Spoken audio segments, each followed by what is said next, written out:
बहुत ही सत्कारयोग गुरु रूप गुरु ਸਾਰੇ ਖਾਲਸਾ ਜੀ।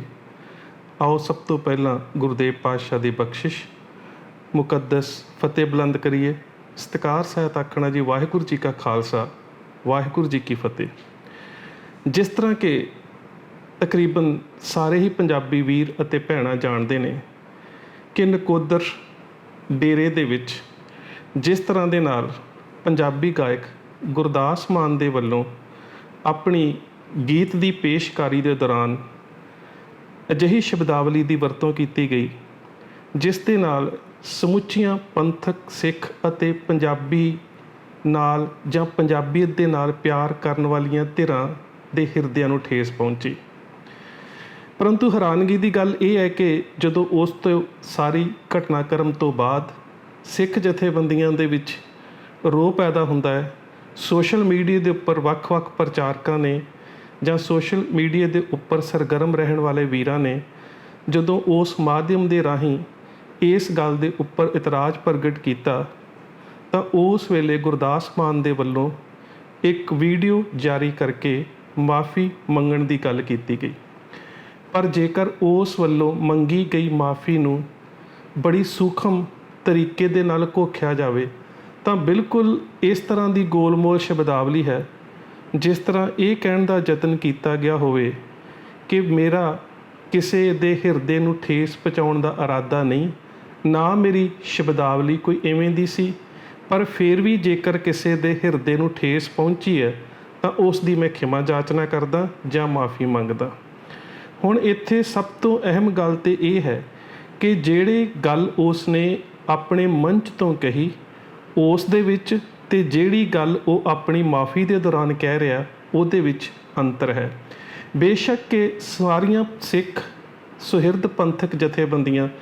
ਇਸ ਦੇ ਖਿਲਾਫ ਆਵਾਜ਼ ਉਠਾ ਰਹੀਆਂ ਨੇ ਕਿ ਇਸ ਤਰ੍ਹਾਂ ਦੇ ਨਾਲ ਇਹਨਾਂ ਗਾਇਕਾਂ ਕੋਲ ਕੀ ਅਧਿਕਾਰ ਹੈ ਕਿ ਇਹ ਆਪਣੇ ਮੰਚ ਦੇ ਉੱਪਰੋਂ ਗਾਇਕੀ ਦੇ ਨਾਲ ਨਾਲ ਸਿੱਖ ਇਤਿਹਾਸ ਅਤੇ ਗੁਰੂ ਸਾਹਿਬਾਨ ਦੇ ਉੱਪਰ ਕਿਸੇ ਨਾ ਕਿਸੇ ਰੂਪ ਦੇ ਵਿੱਚ ਕੋਈ ਕਿੰਤੂ ਕਰਨ। ਹਾਂ, ਇਹ ਜ਼ਰੂਰ ਹੈ ਕਿ ਜੇਕਰ ਇਸ ਦੀ ਮਾਨਤਾ ਇਸ ਡੇਰੇ ਦੇ ਪ੍ਰਤੀ ਸ਼ਰਧਾ ਵਾਲੀ ਹੈ ਜਾਂ ਇਹ ਮੁਰੀਦ ਹੋ ਕੇ ਉਸ ਨੂੰ ਆਪਣਾ ਮੁਰਸ਼ਿਦ ਮੰਨਦਾ ਹੈ ਜਾਂ ਫਿਰ ਬਹੁਤ ਸਾਰੇ ਲੋਕਾਂ ਤੋਂ ਇਹ ਵੀ ਪਤਾ ਲੱਗਦਾ ਹੈ ਕਿ ਇਸ ਵੇਲੇ ਉਸ ਡੇਰੇ ਦਾ ਗੱਦੀ ਨਸ਼ੀਨ ਵੀ ਇਹ ਹੈ ਅਤੇ ਗੱਦੀ ਨਸ਼ੀਨੀ ਦੀ ਕਰਕੇ ਪੰਜਾਬੀ ਗਾਇਕੀ ਦੇ ਕਰਕੇ ਜਾਂ ਫਿਰ ਉਸ ਡੇਰੇ ਦਾ ਮੁਰੀਦ ਹੋਣ ਕਰਕੇ ਇਸ ਨੂੰ ਇਹ ਅਧਿਕਾਰ ਨਹੀਂ ਮਿਲ ਜਾਂਦਾ ਕਿ ਇਹ ਸਿੱਖ ਗੁਰੂ ਸਾਹਿਬਾਨ ਜਾਂ ਸਿੱਖ ਇਤਿਹਾਸ ਦੇ ਬਾਰੇ ਕੋਈ ਵੀ ਐਸੀ ਅਪਸ਼ਬਦਾਵਲੀ ਵਰਤੇ ਜਿਸ ਦੇ ਨਾਲ ਇੱਕ ਕੌਮੀਅਤ ਦੇ ਹਿਰਦੇ ਨੂੰ ਠੇਸ ਪਹੁੰਚਦੀ ਹੋਵੇ। ਮੈਂ ਪਹਿਲਾਂ ਵੀ ਆਪਣੇ ਵਿਖਿਆਨ ਦੇ ਵਿੱਚ ਇਸ ਗੱਲ ਦਾ ਜ਼ਿਕਰ ਕੀਤਾ ਸੀ ਕਿ ਇਸ ਤੋਂ ਪਹਿਲਾਂ ਵੀ ਇਸ ਨੇ ਹਿੰਦੂ ਧਰਮ ਦੇ ਅਵਤਾਰਾਂ ਦੇ ਉੱਪਰ ਕੁਝ ਇਸੇ ਤਰ੍ਹਾਂ ਦੀਆਂ ਹੀ ਇਤਰਾਜ਼ਯੋਗ ਟਿੱਪਣੀਆਂ ਕੀਤੀਆਂ ਜਿਸ ਤੋਂ ਬਾਅਦ ਇਸ ਨੂੰ ਮਾਫੀ ਮੰਗਣੀ ਪਈ ਸੀ। ਇਸੇ ਤਰ੍ਹਾਂ ਇੱਕ ਦੋ ਮਸਲੇ ਜਾਂ ਇੱਕ ਦੋ ਵਿਵਾਦ ਹੋਰ ਵੀ ਸਾਹਮਣੇ ਆ ਚੁੱਕੇ ਨੇ ਅਤੇ ਹੁਣ ਇਸ ਵੱਲੋਂ ਮੰਗੀ ਮਾਫੀ ਜਿਸ ਦੇ ਬਾਰੇ ਮੈਂ ਪਹਿਲਾਂ ਵੀ ਦੱਸ ਚੁੱਕਾ ਹਾਂ ਕਿ ਜੇਕਰ ਉਸ ਸ਼ਬਦਾਵਲੀ ਦੀ ਘੋਖ ਕੀਤੀ ਜਾਵੇ ਤਾਂ ਉਹ ਇੰਝ ਲੱਗਦਾ ਹੈ ਜਿਵੇਂ ਅਸੀਂ ਪੰਜਾਬੀ ਦੇ ਵਿੱਚ ਕਹਿ ਦਿੰਦੇ ਹਾਂ ਕਿ ਗੋਂਗਲੂਆਂ ਤੋਂ ਮਿੱਟੀ ਝਾੜਨ ਵਾਲੀ ਗੱਲ ਹੈ। ਉਹਦੇ ਵਿੱਚ ਅਜਿਹੀ ਕੋਈ ਗੱਲ ਨਹੀਂ ਹੈ ਕਿ ਜਿਸ ਤੋਂ ਇਹ ਪਤਾ ਲੱਗ ਸਕੇ ਕਿ ਮਨੁੱਖ ਬੜੀ ਸੁਹਿਰਦਤਾ ਦੇ ਨਾਲ ਆਪਣੀ ਹੋਈ ਕੋਤਾਹੀ ਜਾਂ ਫਿਰ ਕੀਤੇ ਗਏ ਗੁਨਾਹ ਦੇ ਬਾਰੇ ਖਿਮਾ ਜਾਚਨਾ ਕਰ ਰਿਹਾ ਹੈ। ਦੂਸਰੀ ਸਭ ਤੋਂ ਜਿਹੜੀ ਮੈਂ ਕਹਿ ਸਕਦਾ ਕਿ ਅਹਿਮ ਗੱਲ ਇਹ ਹੈ ਕਿ ਜੇਕਰ ਕੋਈ ਆਮ ਵਿਅਕਤੀ ਕਿਸੇ ਵੀ ਧਰਮ ਦੇ ਕਿਸੇ ਵੀ ਅਵਤਾਰ ਜਾਂ ਕਿਸੇ ਦੇ ਬਾਰੇ ਕੋਈ ਗੱਲ ਕਰਦਾ ਹੈ ਤਾਂ ਇੱਕਦਮ ਪੁਲਿਸ ਜਾਂ ਪ੍ਰਸ਼ਾਸਨ ਦੇ ਵੱਲੋਂ ਉਹਦੇ ਉੱਪਰ ਫੌਰੀ ਤੌਰ ਦੇ ਉੱਪਰ ਕਾਰਵਾਈ ਕੀਤੀ ਜਾਂਦੀ ਹੈ ਅਤੇ ਧਾਰਮਿਕ ਭਾਵਨਾਵਾਂ ਨੂੰ ਭੜਕਾਉਣ ਦਾ ਪਰਚਾ ਦਰਜ ਕੀਤਾ ਜਾਂਦਾ ਹੈ। ਪਰ ਅੱਜ 2 ਦਿਨ ਹੋ ਗਏ ਨੇ ਕੁਝ ਸਿੱਖ ਜਥੇਬੰਦੀਆਂ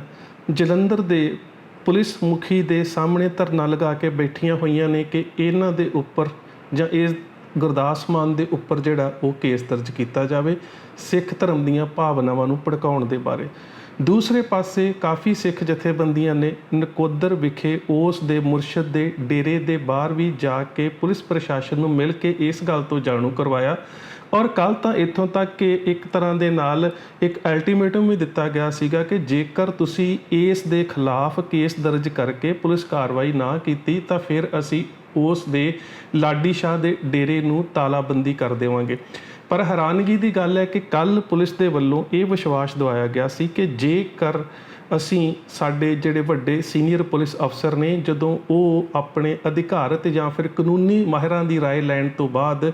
ਜੋ ਵੀ ਸਾਨੂੰ ਸੁਝਾਅ ਦੇਣਗੇ ਉਸ ਦੇ ਅਨੁਸਾਰ ਗੁਰਦਾਸ ਮਾਨ ਦੇ ਉੱਪਰ ਕਾਨੂੰਨੀ ਕਾਰਵਾਈ ਕੀਤੀ ਜਾਵੇਗੀ। ਪਰ ਹੁਣ ਜਦੋਂ ਤੱਕ ਮੈਂ ਤੁਹਾਡੇ ਨਾਲ ਸੰਬੋਧਿਤ ਹੋ ਰਿਹਾ, ਅਜੇ ਤੱਕ ਕਿਸੇ ਤਰ੍ਹਾਂ ਦੀ ਕੋਈ ਕਾਰਵਾਈ ਜਿਹੜੀ ਉਹ ਨਹੀਂ ਕੀਤੀ ਗਈ। ਜਿਹੜੇ ਬਹੁਤ ਸਾਰੇ ਇਸ ਸਾਰੇ ਘਟਨਾਕ੍ਰਮ ਦੇ ਉੱਪਰ ਬੜੀ ਸੂਖਮਤਾ ਦੇ ਨਾਲ ਜਾਂ ਕਹਿ ਸਕਦੇ ਹਾਂ ਕਿ ਬੜੇ ਧਿਆਨ ਦੇ ਨਾਲ ਨਜ਼ਰ ਰੱਖਣ ਵਾਲੇ ਲੋਕ ਨੇ, ਉਹਨਾਂ ਦਾ ਕਹਿਣਾ ਹੈ ਕਿ ਆਉਣ ਵਾਲੇ ਸਮੇਂ ਦੇ ਵਿੱਚ ਇਹ ਜਿਹੜਾ ਹੈ ਸਭ ਕੁਝ ਵੋਟ ਬੈਂਕ ਨੂੰ ਲੈ ਕੇ ਕੀਤਾ ਜਾ ਰਿਹਾ ਹੈ, ਕਿਉਂਕਿ ਉਸ ਖਾਸ ਖਿੱਤੇ ਦੇ ਵਿੱਚ ਇੱਕ ਖਾਸ ਵਰਗ ਦਾ ਵੋਟ ਬੈਂਕ ਹੈ। ਤਾਂ ਕਿਸੇ ਨਾ ਕਿਸੇ ਰੂਪ ਦੇ ਵਿੱਚ ਜਿਹੜੀਆਂ ਸਿਆਸੀ ਪਾਰਟੀਆਂ ਨੇ ਉਹ ਇਸ ਮੁੱਦੇ ਨੂੰ ਉਲਝਾ ਕੇ ਉਸ ਖਿੱਤੇ ਦੇ ਵੋਟ ਬੈਂਕ ਨੂੰ ਵੰਡਣਾ ਚਾਹੁੰਦੇ ਨੇ। ਔਰ ਪੰਜਾਬ ਦੇ ਵਾਸਤੇ ਇਹ ਕੋਈ ਨਵੀਂ ਗੱਲ ਨਹੀਂ ਹੈ। ਤਕਰੀਬਨ 1978 ਤੋਂ ਜੇਕਰ ਹੁਣ ਤੱਕ ਦੇ ਵਰਤਾਰਿਆਂ ਨੂੰ ਵੇਖਿਆ ਜਾਵੇ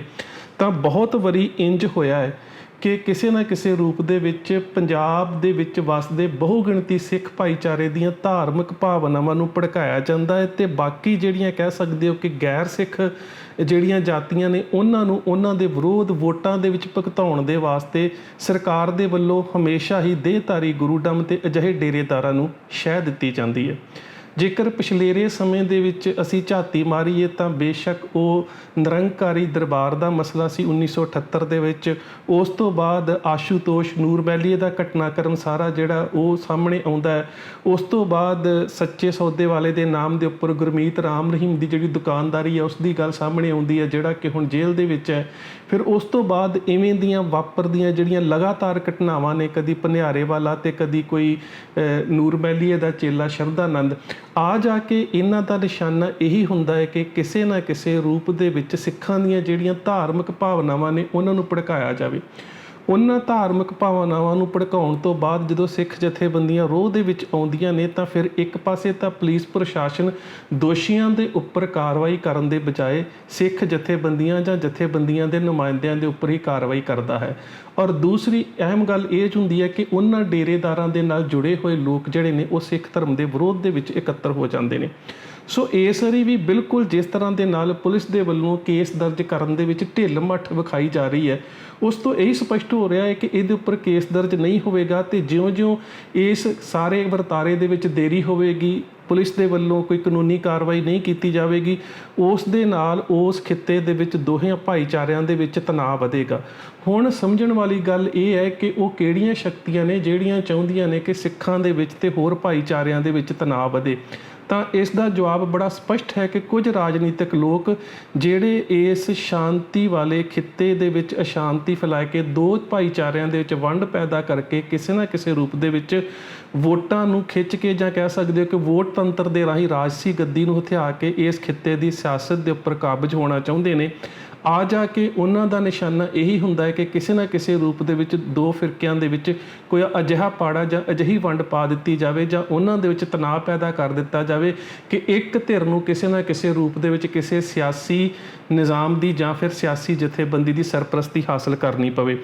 ਹੁਣ ਸਭ ਤੋਂ ਅਹਿਮ ਗੱਲ ਹੈ ਕਿ ਸਿੱਖ ਜਥੇਬੰਦੀਆਂ ਇੰਨੇ ਸੰਜਮ ਦੇ ਨਾਲ, ਸਹਿਜ ਦੇ ਨਾਲ ਅਤੇ ਜਾਬਤੇ ਦੇ ਨਾਲ ਉੱਥੇ ਬੈਠੀਆਂ ਹੋਈਆਂ ਨੇ ਅਤੇ ਬਾਰ-ਬਾਰ ਉਹਨਾਂ ਜਥੇਬੰਦੀਆਂ ਦੇ ਜਿਹੜੇ ਨੁਮਾਇੰਦੇ ਨੇ ਉਹਨਾਂ ਨੂੰ ਵੱਲੋਂ ਇਹ ਬਿਆਨ ਮੀਡੀਆ ਦੇ ਵਿੱਚ ਵੀ ਆ ਰਹੇ ਨੇ ਕਿ ਅਸੀਂ ਕਿਸੇ ਤਰ੍ਹਾਂ ਦਾ ਟਕਰਾਅ ਨਹੀਂ ਚਾਹੁੰਦੇ, ਅਸੀਂ ਕਿਸੇ ਤਰ੍ਹਾਂ ਦਾ ਕੋਈ ਤਣਾਅ ਨਹੀਂ ਚਾਹੁੰਦੇ, ਅਸੀਂ ਕਿਸੇ ਤਰ੍ਹਾਂ ਦਾ ਕੋਈ ਹਿੰਸਾਤਮਕ ਕਹਿ ਸਕਦੇ ਹੋ ਕਿ ਇੱਥੇ ਪ੍ਰੋਗਰਾਮ ਨਹੀਂ ਚਾਹੁੰਦੇ। ਸਾਡਾ ਤਾਂ ਕੇਵਲ ਇੱਕੋ ਨਿਸ਼ਾਨਾ ਹੈ ਕਿ ਜੇਕਰ ਇਸ ਦੇਸ਼ ਦਾ ਕਾਨੂੰਨ ਸਾਰਿਆਂ ਦੇ ਵਾਸਤੇ ਬਰਾਬਰ ਹੈ, ਪਰ ਜੇਕਰ ਕੋਈ ਘੱਟ ਗਿਣਤੀ ਕੌਮੀਅਤ ਦੇ ਵਿੱਚੋਂ ਕਿਸੇ ਬਹੁਗਿਣਤੀ ਕੌਮੀਅਤ ਦੇ ਕਿਸੇ ਦੇਵੀ ਦੇਵਤੇ ਜਾਂ ਅਵਤਾਰ ਦੇ ਬਾਰੇ ਕਿਸੇ ਤਰ੍ਹਾਂ ਦੀ ਕੋਈ ਅਪਸ਼ਬਦਾਵਲੀ ਜਾਂ ਫਿਰ ਉਹਦੀ ਸ਼ਾਨ ਦੇ ਵਿੱਚ ਕੋਈ ਗੁਸਤਾਖ ਸ਼ਬਦ ਵਰਤਦਾ ਹੈ ਤਾਂ ਉਸੇ ਵੇਲੇ ਪੁਲਿਸ ਦੇ ਵੱਲੋਂ ਜਾਂ ਪ੍ਰਸ਼ਾਸਨ ਦੇ ਵੱਲੋਂ ਧਾਰਮਿਕ ਭਾਵਨਾਵਾਂ ਭੜਕਾਉਣ ਦੇ ਅਧੀਨ ਕਾਰਵਾਈ ਜਿਹੜੀ ਹੈ ਉਹ ਆਰੰਭ ਕਰ ਦਿੱਤੀ ਜਾਂਦੀ ਹੈ।